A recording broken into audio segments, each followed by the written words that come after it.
제가 우리 고국에서 그동안 메르스로 인해서 여러 어려움을 당했지만 좀 어두운 소식이고 그래서 그동안 나누지 못했는데 이제 이 메르스의 공포가 점점 사라지고 있다고 해서 여러분들에게 말씀을 전합니다. 사람은 실체가 보이지 않는 것으로부터 공격을 받게 될 때 큰 공포 가운데 들어가게 됩니다. 온 나라를 한 달째 마비시켜온 이 메르스 공포가 바로 그런 것이 될 겁니다. 두려움의 실체는 눈에 띄지 않고 그 결과가 보이는 거죠. 그래서 누굴 만나든 어딜 가든 늘 사람들이 두려워했던 것입니다.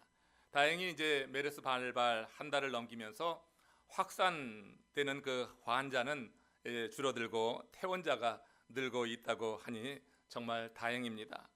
지난 6월 26일 보도에 의하면은 우리 고국의 그 메르스 확진자 중에서 사망률은 17% 정도 된다고 하죠. 감염 확진자 181명 가운데 35명이 사망했습니다. 정말 안타까운 일이지만 이 17%에 머문 게 다행이라고 하는 거죠. 일반적으로 메르스 확진자 사망률이 40%에 달한다고 하는데 우리나라는 그야말로 선방한 것입니다. 17%도 끝났으니까 얼마나 감사해요. 물론 이번 일로 운명을 달리한 가정과 또 당사자들에게 위로의 마음과 또 그런 기도를 하게 됩니다. 한 보험회사에서 보험료 지급을 근거로 사망 원인을 분석한 결과를 보니까 이 메르스 그 사망률이 다른 것보다 높지 않더라고요. 자동차로 인한 사망률이 20%로 가장 높게 나타났습니다. 배나 비행기는 16%의 사망률을 냈고요. 또 자동차도 불안하고 비행기 배도 못 믿겠다고 도보로 다닌다면 나을까 했는데 거리에서 사망률은 10%에 달했다고 하니까 그렇지도 않습니다. 그러면 이도저도 불안하니까 집에 틀어박혀 있으면 될까 한데 불행하게도 집안에서 사망률은 17%가 됐다고 하는 거예요. 메르스 사망률하고 비슷합니다. 결국 어디를 가든지 안전한 곳이 없다고 하는 얘기로 들을 수가 있어요. 한때 사람들은 지상에서 가장 안전한 나라로 미국을 꼽지 않았습니까? 그런데 나인 완한 이후 이제 미국에서 지상에서 가장 위험한 곳이 미국이 되었다고 하는 것을 우리가 생각해 봅니다. 이렇게 사람들이 안전지대로 여기는 것은 가변적이라고 하는 거죠. 오늘 안전한 곳이 내일은 위험한 곳으로 급변할 수 있다고 하는 것입니다. 그러고 보면 사람들이 안전하다 생각할 수 있는 곳은 지상에 존재하지 않는다 하는 그 말이 맞는 말인 것 같습니다. 여러분, 그러나 우리 믿음의 사람들에게는 그렇지 않다고 하는 거예요. 우리 믿음의 사람에게는 정말 안전한 곳이 있는 줄로 믿습니다. 성경은 그곳을 지리적으로 말하지 않습니다. 그렇다면 성경이 우리 믿는 자들에게 안전한 곳으로 말한 그것은 무엇일까? 잠언서 18장 10절 말씀에 이렇게 기록이 됩니다. 같이 읽어봅니다. 여호와의 이름은 견고한 망대라. 의인은 그리로 달려가 안전함을 얻느니라. 시편 107편 13절 14절은요 같이 읽습니다. 저희가 근심 중에 부르짖음에 그 고통에서 구원하시되 흑암과 사망의 그늘에서 인도하여 내시고 그 얼근 줄을 끊으셨도다. 그러니까 여러분, 이 두 구절의 말씀을 믿음으로 받는 사람은 이미 가장 안전한 곳에 거하고 있는 줄로 믿습니다. 우리가 여호와의 이름을 부르게 될 때 하나님은 우리의 망대가 되시고 우리를 보호하실 뿐만 아니라 우리들이 흑암과 사망의 그늘에 놓여 있을지라도 그 줄을 끊어내어서 우리를 안전하게 하신다고 하는 것입니다. 결국 우리 신자들이 허락된 그 안전한 곳은 주님 안이라고 하는 것입니다. 그리고 그 안에 들어가는 유일한 방법은 주님의 이름을 부르는 것입니다. 오늘 우리가 주의 이름을 부르게 되면 주의 이름은 우리의 견고한 망대가 되어서 우리를 안전하게 지켜주신다고 하는 사실을 믿음으로 받으시길 바랍니다. 또 흑암과 사망의 그늘에서 인도하여 내시고 그 얼군 줄을 끊어내시면서 우리를 지켜내신다고 하는 거예요. 여러분, 이 점에서 그 유명한 김춘수 시인의 꽃이라고 하는 시가 생각이 납니다. 그 꽃이라고 하는 시 전문이 그렇잖아요. 내가 그의 이름을 불러주기 전에는 그는 다만 하나의 몸짓에 지나지 않았다. 내가 그의 이름을 불러주었을 때 그는 나에게로 와서 꽃이 되었다. 내가 그의 이름을 불러준 것처럼 나의 이 빛깔과 향기에 알맞는 누가 나의 이름을 불러다오. 그에게로 가서 나도 그의 꽃이 되고 싶다. 우리들은 모두 무엇이 되고 싶다. 나는 너에게, 너는 나에게 잊혀지지 않는 하나의 의미가 되고 싶다 했습니다. 여러분, 그 시가 참 의미가 있어요. 그 시 두 번째 구절에서 나의 이름을 불러다오, 누가 나의 이름을 불러다오, 그러면 내가 그에게로 가서 나도 그의 꽃이 되고 싶다 그랬습니다. 우리 하나님의 마음이 이런 마음이 아닐까 싶습니다. 하나님은 하나님의 이름을 누군가 불러주기를 지금도 기다리고 있는 줄로 믿습니다. 우리 하나님은 우리에게 다가와서 우리와 함께하고 싶은 것이고, 우리에게 향기를 주길 원하는 것이고, 우리의 삶을 지켜주시기 원하는 거예요. 그래서 주의 이름을 부르는 자를 주님께서는 그렇게 찾고 계시다고 하는 것입니다. 우리가 거룩한 성전에 임할 때마다, 예배할 때마다 주의 이름을 마음으로 부를 수 있는 은혜가 임하기를 축원합니다. 주의 이름을 부를 때 그 자리에 하나님이 임하시고 하나님의 영이 임재하시면서 우리가 올리는 그 예배를 하나님이 기뻐 받으시고 우리의 삶 가운데 다가오셔서 꽃이 되시고 우리에게 의미 있는 존재가 되기 원하신다고 하는 거예요. 여러분, 하나님은 우리에게 이 세상 그 무엇보다도 가장 의미 있는 존재로 다가오시는 것입니다. 하나님이 의미 있는 존재가 되는 자에게 하나님께서는 보호자가 되시고 망대가 되시고 그 삶 가운데 하나님께서 축복해 주시는 것을 보게 되는 거예요. 오늘 본문은 하나님께서 다윗을 가장 안전한 곳으로 이끄는 내용입니다. 여러분, 세상적 관점에서 보면 하나님이 지금 다윗을 사지로 몰아넣는 것 같아요. 그런데 하나님은 지금 이 다윗을 가장 안전한 곳으로 이끌고 계시는 거예요. 본문은 다윗이 사울왕의 추적을 피해서 도피 생활을 하던 중에 있었던 일입니다. 그 유명한 아둘람굴, 이 아둘람굴에 도달해서 머물고 있을 때 그때 일을 다루고 있는데 사무엘상 22장 1절과 2절 말씀 같이 합독해 읽겠습니다. 다윗이 그것을 떠나 아둘람굴로 도망하며 그의 형제와 아버지의 온 집이 듣고 그리로 내려가서 그에게 이르렀고 환난당한 모든 자와 빚진 모든 자와 마음이 원통한 자가 다 그에게로 모였고 그는 그들의 우두머리가 되었는데 그와 함께한 자가 400명 가량이었더라. 지금 다윗은 도망자의 입장에 있습니다. 지금 사울에게 쫓기고 있는 거예요. 사울은 자기의 자리 때문에 너무나 불안하고 너무나 염려가 되어서 그 자리를 위협하는 다윗에 대해서 살해 의도를 가지고 군대를 보내고 있었습니다. 이렇게 해서 이 다윗이 사울을 피해 가지고 머문 곳이 아둘람이라고 하는 이 골짜기가 됩니다. 여러분, 이 다윗은 도망자 입장에 있었지만 이스라엘 백성들 사이에서는 이미 그 지도력을 인정받고 있었단 말이에요. 다윗이 죽인 자는 몇 명이라고요? 만만이라고 그랬어요. 사울이 죽인 자는 천천이라고 해서 지금 사울보다 다윗에게 사람들의 마음이 쏠리고 있는 것입니다. 그래서 사울이 다윗을 죽이려고 하는 것이죠. 이 다윗이 그래서 도망가게 된 것인데 그가 머물고 있었던 이 아둘람굴로 여기 본문에 보니까 환난당한 모든 자, 빚진 자, 마음이 원통한 자가 다 모여들었다고 했습니다. 이 사람들이 누구예요? 이들은 모두 사울의 압제하에서 정치적으로, 경제적으로, 영적으로 고통받고 있던 사람들이었습니다. 사울 치하에서는 희망을 볼 수 없다고 판단한 이들이 다윗에게 희망을 보고 모여든 거예요. 다윗은 지금 권력을 갖고 있지 않습니다. 다윗에게는 힘이 없습니다. 그러나 다윗을 하나님께서 지키시는 것을 이 사람들이 바라본 것입니다. 다윗의 중심의 그 열정과 하나님의 이름을 부르는 그 믿음을 보고 이 400명의 그 사회에서 이제 변두리에 있었던 이 사람들이 다윗에게 몰려들게 되는 거예요. 그들의 앞길은 비단길이 아니었습니다. 정말로 거친 고난의 길이 보일 뿐이었어요. 다만 그들은 하나님이 다윗과 함께함을 보았기에 기꺼이 고난의 길을 갈 각오를 하고 있다고 하는 것입니다. 하나님께서 다윗과 함께하고 다윗은 하나님의 이름을 부르고 다윗의 삶 속에 하나님의 역사가 이루어지는 것을 보면서 그들은 이런 고난을 감당할 각오로 그에게 나갔다고 하는 거예요. 여러분, 헌신된 한 사람의 리더가 이렇게 영향력이 있는 것입니다. 볼 것 없지만 그러나 그 사람에게 하나님이 함께한다고 하는 것을 주변에 있는 사람들이 보면서 권력을 갖고 있는 사울을 떠나서 지금 권력은 없지만 하나님이 붙잡고 있는 다윗에게 사람들이 몰려나가고 있다고 하는 이 사실을 여러분 한번 생각을 해보시기 바랍니다. 여러분들이 교회의 리더로, 사역의 리더로 세움받게 될 때 여러분 다른 것 없습니다. 세상의 지위로, 세상의 모든 학력으로, 세상의 부로, 힘으로 사역하는 거 아닙니다. 여러분들이 주의 이름을 부르는 자라고 주변 사람들이 인정하면 여러분 사람 주변에 반드시 사람들이 몰려들게 될 줄로 믿습니다. 환난당한 자, 빚진 자, 모든 약한 자들이 함께 모여서 주의 이름을 부름으로 인해서 하나님의 역사를 이끌어드리는 그런 사람들과 함께 한다고 하는 거예요. 여러분, 지난 금요일 날 참 기막힌 일이 있지 않았어요? 대법원에서 결국 동성결혼 합헌을 판결했습니다. 5대4로 그렇게 합헌 판결이 났습니다. 여러분, 대법관 중에는 가톨릭 신자가 5명이라고 하고요, 유대인이 3명, 개신교가 1명입니다. 합헌 판결한 이 대법관이 믿는 하나님은 우리가 믿는 하나님과 다른가, 그런 생각을 해봅니다. 그들도 구약의 하나님을 믿습니다. 구약을 성서로 다 그렇게 붙잡고 있는 사람들인데 이들이 하나님의 말씀을 외면했습니다.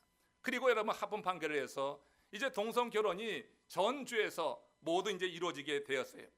이에 미국 내 가장 영향력 있는 복음 기관 가운데 하나인 빌리 그레함 전도단의 프랭클린 그레함 목사가 즉각적으로 이 판결에 대해서 반대 입장을 분명히 했습니다. God define marriage, not the Supreme Court라고 말했습니다. 하나님 아버지께서 그 결혼을 정의하실 일이지 대법원이 할 일이 아니라고 분명히 자기 입장을 밝혔습니다. 이 프랭클린 목사님은 빌리 그레함 목사님의 아들 아닙니까? 그가 그 아버지처럼 영적 혼란에 빠진 이 땅에서 희망을 주는 리더가 되기를 바랍니다. 이제 미국 모든 주에서 동성결혼이 합법화 시행되면 우려하는 일이 현실로 닥쳐지게 될 것입니다. 교회와 성도는 어떤 식으로든지 유무형의 압력을 받게 될 것입니다. 그리고 그 압력을 두려워해서 신앙적 소신을 굽히는 이들이 분명히 등장하게 될 것입니다.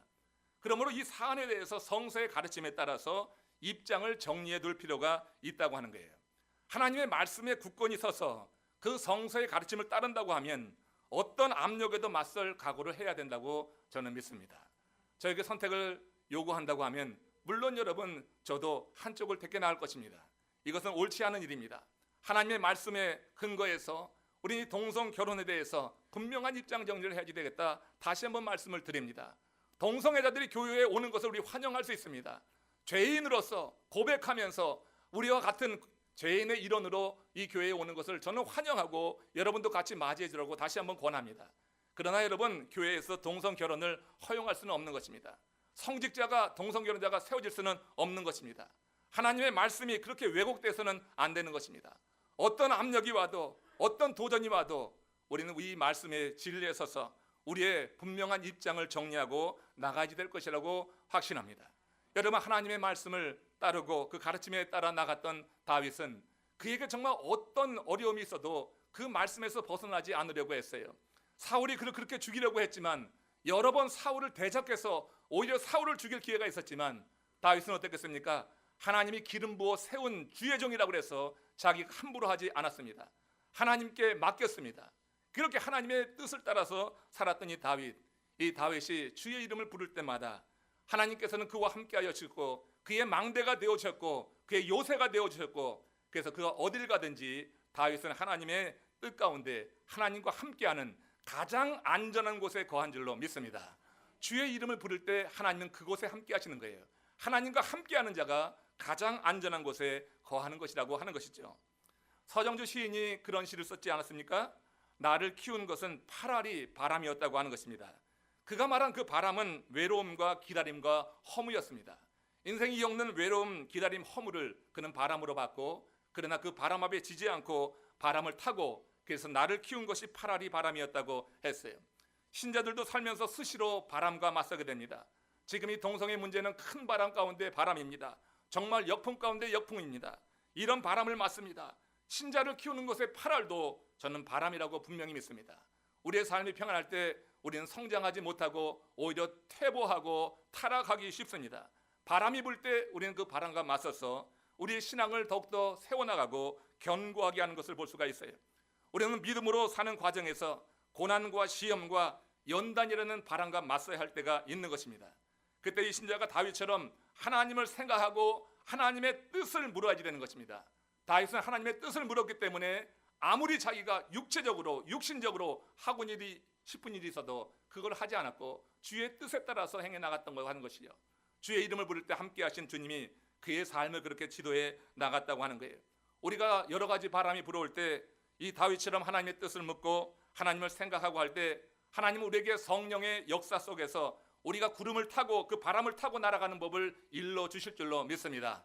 바람이 올 때 두려워하지 말고 바람을 맞서 보십시오. 하나님의 뜻을 구하고 하나님의 말씀을 붙잡고 그리고 성령의 바람을 함께 타면서 내게 오는 이 세상의 바람을 타고 올라가서 하나님께서 보여주시는 새로운 세계 볼 수 있기를 주의 이름으로 축원합니다. 다윗과 그를 보고 아둘람 골짜기로 모인 이 400명이 바로 그랬다고 하는 거예요. 다윗을 비롯해서 그 400명의 사람들은 고난의 바람이 그들에게 몰려오고 있었습니다. 그러나 그 바람 앞에 주눅들지 않았습니다. 400명의 그 용사들도 그 권세를 보면은 사울에게 가야 되지만 하나님이 붙잡고 있는 자가 과연 누구냐? 다윗을 하나님이 붙잡고 있는 것을 알아서 다윗에게 모여들었고 그 가운데 고난의 바람이 불어오고 있지만 이 400명은 고난의 바람을 타고 올라가서 마침내 다윗과 함께 이스라엘을 새로 건국하는데 큰 1등 공신이 된 것을 알 수가 있습니다. 그러나 여러분, 이렇게 다윗이 얼마 후에 현실적인 문제에 직면하게 되는 것입니다. 각오는 좋았고 400명의 용사들이 몰려들었지만 현실적인 문제가 오늘 본문 가운데 보면 나타나고 있는 것을 보게 돼요. 그것이 그의 혈육과 추종자들이 모두 거처하기에는 너무나 협소한 곳이 되었다고 하는 것입니다. 다윗은 홀몸이 아니라는 사실에 주목했을 것입니다. 자기를 믿고 형제들이 내려왔습니다. 부모가 내려왔습니다. 또 자기를 믿고 400명의 그 사람들이 몰려들었습니다. 그 사회에서 버림받은 사람, 그러나 그 가운데는 용사도 있었고 선지자도 있었습니다. 그러나 그 사회에서는 적응할 수 없는 버림받은 사람들이었어요. 이 사람들을 돌봐야 된다고 하는 책임감이 이 다윗의 마음을 억누르고 있었습니다. 전략상으로도 그것이 좋지 않았어요. 그래서 다윗은 먼저 그 부모와 가족을 안전한 곳으로 옮기기로 작정을 했습니다. 그리고 장소를 물색했어요. 그러나 다윗이 판단하기에 사울이 버티고 있는 그 유다 땅에는 안전한 곳이 없다고 하는 것입니다. 그래서 이 다윗이 바라본 것이 이웃나라 모압이었습니다. 모압 나라로 가기로 결정한 거예요.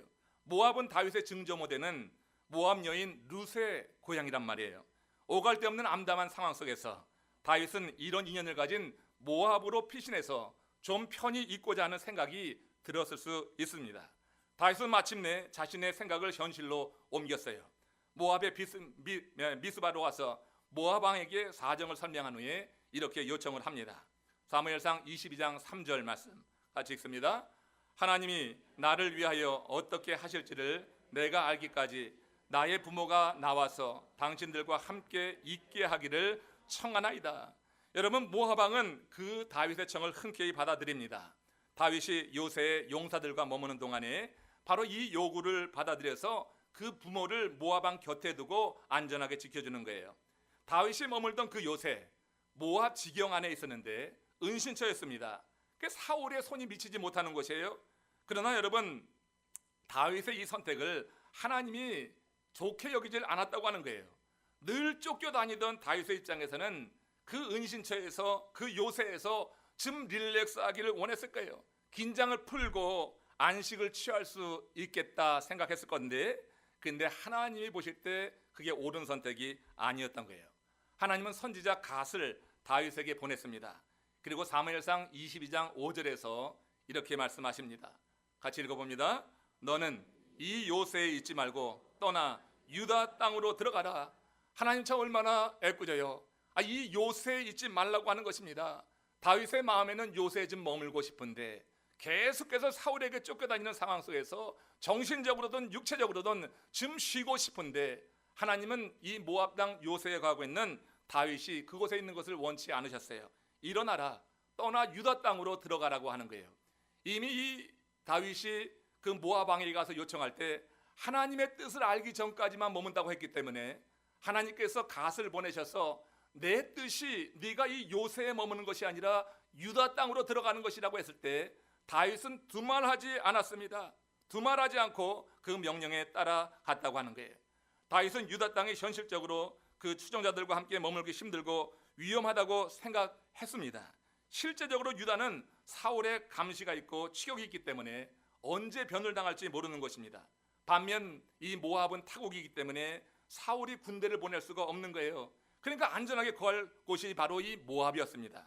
그런데 왜 하나님은 다윗에게 그 모압을 떠나서 유다 땅으로 들어가라고 하는 것인가? 오늘 이 말씀이 제가 전하고자 하는 말씀의 핵심입니다. 귀를 한번 들어서 열어서 듣기를 원합니다. 이 명령은요, 지금 하나님께서 다윗의 그 영적인 상태가 어떠한지, 하나님께서 이제 다윗을 통하여서 큰 일을 이루실 텐데 사울의 시대가 저물고 사울의 뒤를 이어서 하나님께서 다윗을 세워서 이스라엘의 2대 왕이 되게 하시고, 그리고 그 왕위에 올리셔서 하나님의 일이 크신데, 그 자리에 올리시기 전에 하나님이 다윗의 영적인 상태를 테스트하는 시험이었다고 하는 것입니다. 하나님의 이 명령을 통해서 다윗이 단지 인간적인 면에서 안전한 곳만 찾지 말고 주 안에서 안전지대를 찾을 것을 요청한 것이라고 하는 거예요. 한마디로 변화무쌍한 인간관계를 의존하지 말고 불변하는 하나님을 의지하라고 하는 것입니다.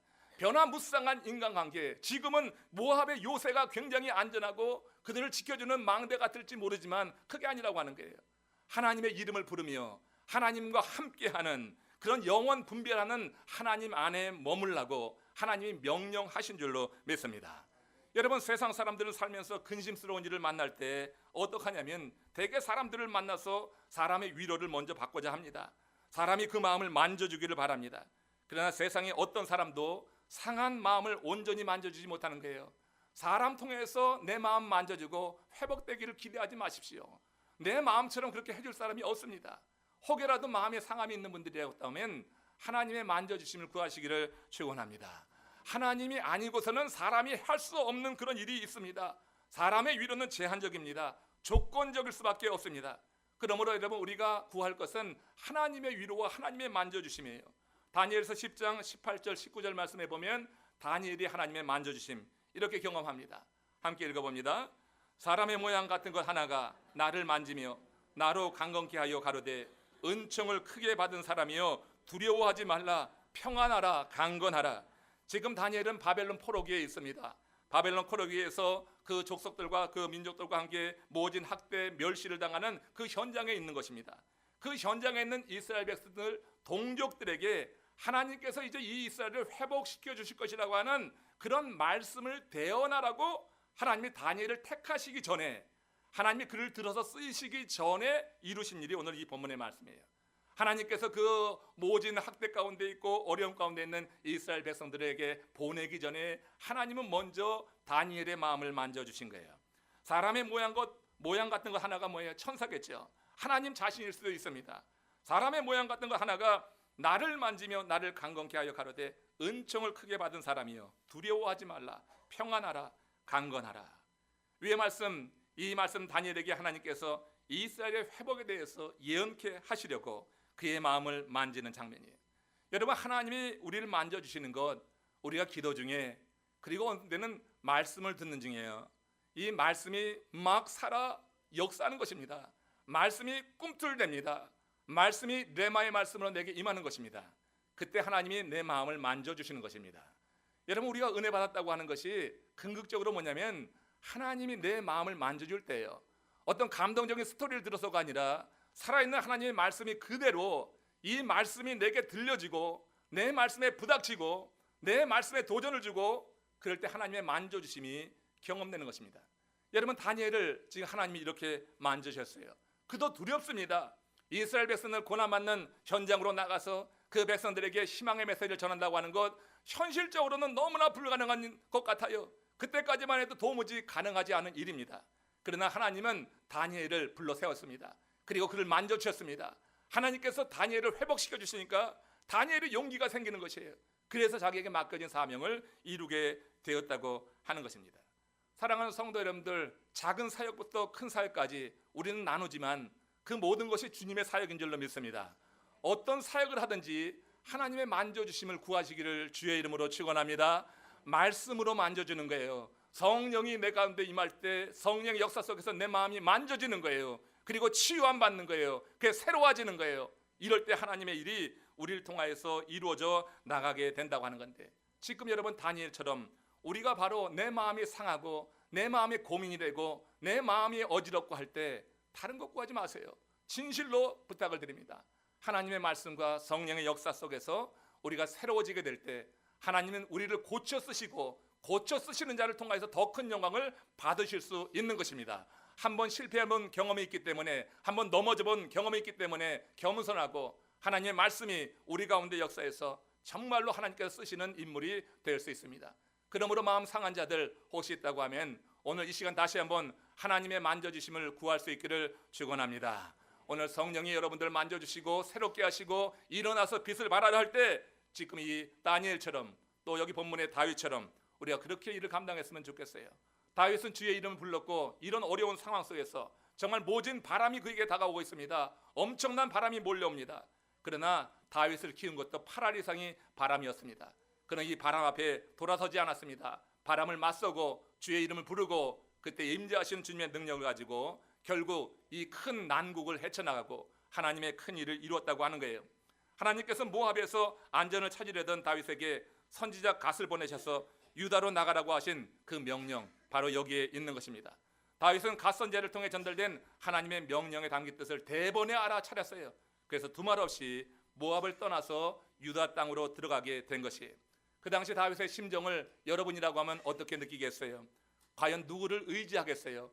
정말 너무나 두렵고 위험한 곳이라 해서 그는 이처럼 모압으로 피해 갔었는데 자기가 돌바지 될 그 400명이라고 하는 사람 혈육되게 있지 않아요? 책임감, 그 책임감이라고 하는 그런 압력이 있는 거 아닙니까? 그것으로 말미암아서 얼마나 큰 압력을 느끼겠어요. 그렇지만 이 다윗은 주의 이름을 불렀고 결국 주님께서 다윗을 은혜를 더하여 주시고 그를 만져주셔서 다윗은 그 일을 시행해 나갔던 것입니다. 그래서 후에 다윗이 그때 그 심정을 이렇게 표현했어요. 시편 62편 6절 말씀입니다. 시작. 오직 그만이 나의 반석이시요 나의 구원이시요 나의 요새시니 내가 흔들리지 아니하리로다. 다시 한번 말씀드립니다. 인생의 환난 시 시험이나 역경을 당할 때 세상적으로 안전한 곳을 찾아 이리저리 다닐 필요가 없습니다. 절대 그럴 필요가 없습니다. 다시 한번 말씀을 드립니다. 이곳저곳 찾아다닐 필요 절대 없습니다. 세상에서 가장 안전한 곳은 지금 바로 여러분들이 서 있는 곳이 돼야 될 줄로 믿습니다. 지금 내가 서 있는 곳이 세상에서 가장 안전한 곳이 돼야 되는 거예요. 내가 서 있는 곳이 가장 안전한 곳이 되려고 하면 이 자리에서 주의 이름을 부르는 거예요. 주의 이름을 부르면 주님께서 내게 와서 꽃이 되어주는 거예요. 내게 의미가 되어주시는 거예요. 그게 나와 함께 하시는 거예요. 그렇기 때문에 지금 내가 서 있는 이 자리가 세상에서 가장 안전한 자리가 돼야 된다고 하는 거예요. 하나님이 함께하는 그 자리, 그 자리보다 더 안전한 곳은 이 세상에 없다고 하는 것입니다. 세상에서 더 안전한 자리가 있으면 말해보세요. 여러분, 그런 자리를 많은 사람들이 찾고 있지만 실제로 그 자리에 나갔다가 실패하고 그 자리에 나갔다가 더 실망하고 더 넘어지고 사람 의존했다가 더욱더 마음 상처당하고 하는 경우를 많이 보게 됩니다. 힘들 때, 정말 마음에 걱정이 되고 염려가 있을 때 주의 이름을 부르는 것입니다. 주의 이름을 부를 때 그곳에 우리 하나님께서 분명히 함께 하신다고 하는 거예요. 세상에서 가장 안전한 곳은 우리 하나님께서 함께 하시는 그곳.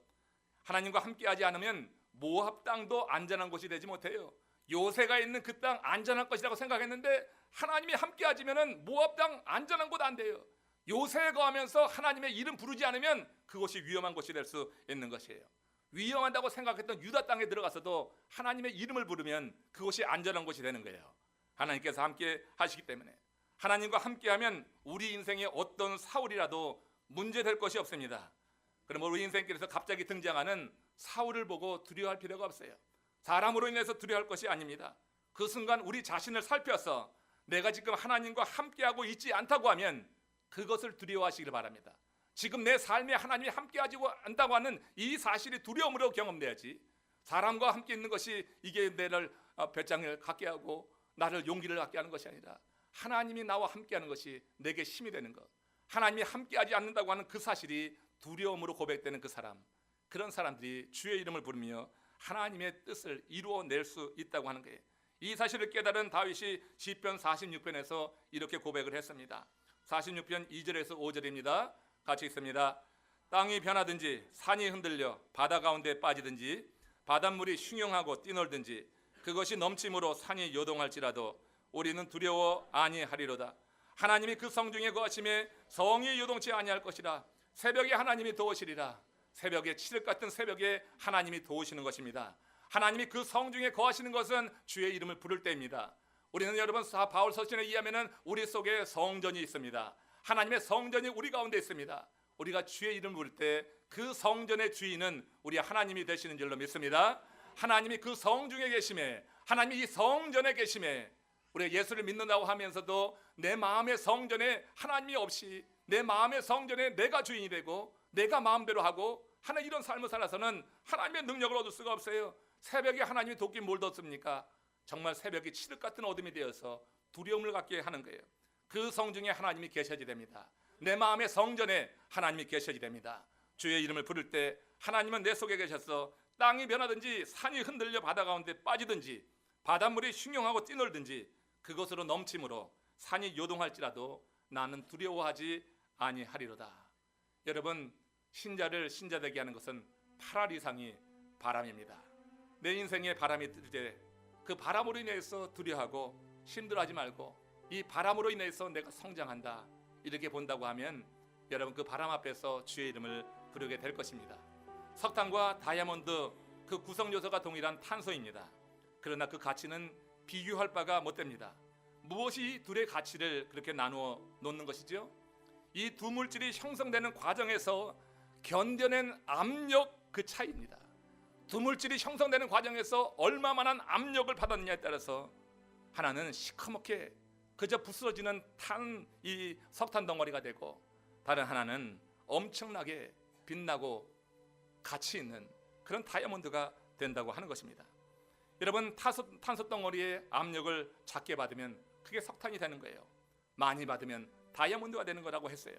다이아몬드는 압력과 온도가 극히 높은 지하 150km의 상부 멘틀에서 만들어진다고 합니다. 마그마가 터져 나올 때 그 고온 그리고 그 고압 속에서 다이아몬드가 만들어진다고 하는 거예요. 우리 인생길에도 여러 가지 역경을 만나게 되는데 우리가 만나는 그 역경을 어떻게 다루느냐에 따라서 우리의 영적인 품질이 달라진다고 하는 것입니다. 우리가 그저 석탄처럼 부서지고 다른 사람에게 더럽게 하고 내 손을 더럽히는 존재로 그 정도로만 성장하기도 하고 또 반대로 그 역경을 어떻게 내가 견뎌내느냐에 따라서 우리는 그야말로 반짝반짝 빛나고 그 무엇으로도 깨뜨릴 수 없는 강한 주님의 백성이 될 줄로 믿습니다. 여러분, 쉽게 부서지는 석탄이 되겠어요? 무엇으로도 무서울 수 없는 그런 눈부시고 강한 다이아몬드가 되겠습니까? 지금 하나님은 다윗을 쓰시기 원하는 것입니다. 그를 그냥 석탄 정도로 쓰려고 했으면은 그냥 이런 어려움 주지 않습니다. 그런 고민 주지 않습니다. 정말 그가 모압으로 나가려고 했을 때 얼마나 큰 압력을 받았겠어요. 자기 혼자 가는 거면 갈 수 있을 것입니다. 자기 혈육이 같이 가야 됩니다.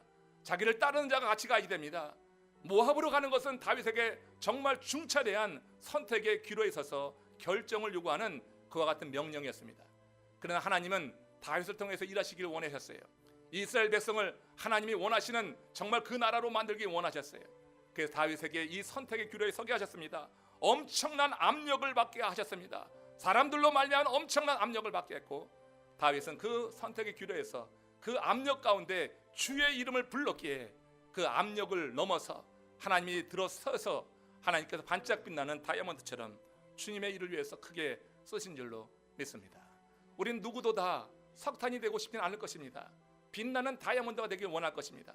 그러나 여러분들 가운데 오는 그 선택의 압력 속에서 내게 프레셔가 느껴질 때 여러분 너무 쉬운 선택하지 않습니까? 너무 육신적인 선택을 하지 않습니까? 우리 하나님이 우리를 드셔서 다이아몬드처럼 쓰실 때는 그 모든 압력, 그 프레셔를 이기고 나갈 수 있는 믿음이 필요합니다.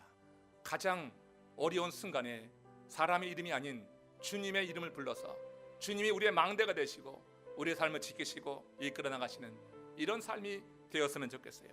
모압을 떠나서 유다 땅으로 들어가라는 명령은 다윗에게 정말 큰 압력으로 느껴질 수 있는 그런 명령이었는데 다윗은 그 명령에 순종함으로 하나님께 이처럼 다이아몬드처럼 크게 쓰임을 받게 되었어요. 그의 식솔과 추종자들을 안전하게 지켜야 된다고 하는 책임감, 그 중압감을 믿음으로 극복했습니다. 그래서 하나님의 말씀에 두말없이 순종해 모압으로 대표되는 세상적인 삶의 방식을 벗어내고 유다로 상징되는 하나님 나라의 삶의 방식을 택해서 유다 땅으로 들어간 이 다윗, 오늘 이 한 주간 여러분 깊이 묵상하시고 우리가 하나님이 우리를 이곳으로 보내셔서 정말 유다 땅과 같은 새 땅, 우리에게 허락하신 이 새 땅에 하나님 보내주셨을 때 여러분 이 새 땅에서 무엇을 하시겠습니까? 이 새 땅에 보내주신 하나님의 뜻을 생각하면서 이제 우리 앞에 어떤 그런 선택의 기로에 놓이게 될 때 쉬운 선택이 아니라 하나님의 뜻을 묻고 하나님의 영광을 위해서 우리가 선택하는 가운데 우리 가운데 있는 바람을 타고 올라서 더 성장하는, 그래서 우리 모두가 다 주님 앞에 칭찬받고 하나님이 인정하시는 하나님의 사람들 되시기를 주의 이름으로 축원합니다.